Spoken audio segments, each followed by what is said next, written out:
আমার বাবা, আমার দাদা যুদ্ধে শহীদ, আমার আব্বারা 7 ভাই, 4 জন মুক্তিযোদ্ধা, আমার দাদারা 19 জন, 11 জন মুক্তিযোদ্ধা, আমার পরিবারে 47 জন মুক্তিযোদ্ধা, আমার মা মুক্তিযুদ্ধের অন্যতম সংগঠক একজন। কিন্তু আমি আজকে মুক্তিযুদ্ধের কথা বললেই কেউ অনেক কিছু বলে। আমাদের দল বাংলাদেশের জনগণের সাথে যে অন্যায় আচরণ করেছে, যে জুলুম করেছে, আমরা বিনা শর্তে মাপ চাই। একটিবারের জন্য আমাদেরকে আপনারা ক্ষমতায় দিন।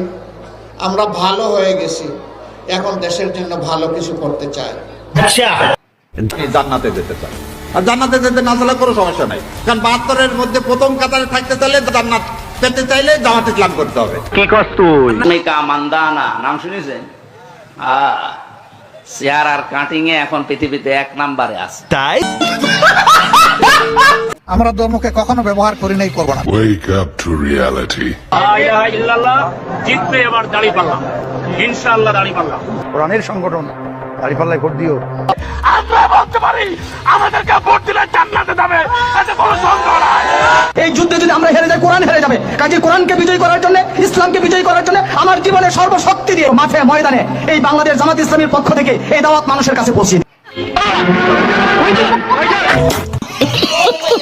জান্নাতের কথা বলে ফাঁকি দেয়, তাদের বলতে চাই, ভাই আমাদের কথা যদি বিশ্বাস না করেন তাহলে ভোটের দিন দাঁড়িপাল্লায় ভোটটা দিয়ে এসে মারা যান। যদি সরাসরি জান্নাত না পান তারপর সরাসরি আমাদের ধইরেন, আমরা চ্যালেঞ্জ করে জান্নাত দিচ্ছি, ভাই শুধু ভোটটা দিয়েন। প্রশাসনের যারা আছে তাদের সবাইকে আমাদের আন্ডারে নিয়ে আসতে হবে। আমাদের কথাই উঠবে, আমাদের কথাই বসবে, আমাদের কথাই গ্রেফতার করবে, আমাদের কথাই মামলা হারাবে। ভাই হয়তো কোনোদিন ইবাদত করার সুযোগ পায় নাই, ওই শুকটান দেওয়া বিড়ির মধ্যেও যদি সে ওই দাঁড়িপাল্লার দাওয়াত দিয়া আল্লাহর দ্বারে কবুল হয়ে যায়, এমনও হইতে পারে পিছনের সব আল্লাহ মাফ করে দিয়ে তার তো ভালো করবে। মানে কি বলবো, যাই হোক আপনারা আমাদেরকে সহযোগিতা করতে রাজি আছেন ইনশাআল্লাহ। আমি যদি জান্নাতি হই, এটাই আমার লাভ। আমি ব্যক্তি জাহান্নামী হয়ে গেলাম, আমার কোনো লাভ আছে? সে ক্ষমতায় না আসুক, কিন্তু আমি জান্নাতি। ধরেন আওয়ামী লীগ ক্ষমতায় ছিল, বিএনপির ক্ষমতায় ছিল, আমি ব্যক্তি জাহান্নামী হয়ে গেলাম, আমার কোনো লাভ আছে?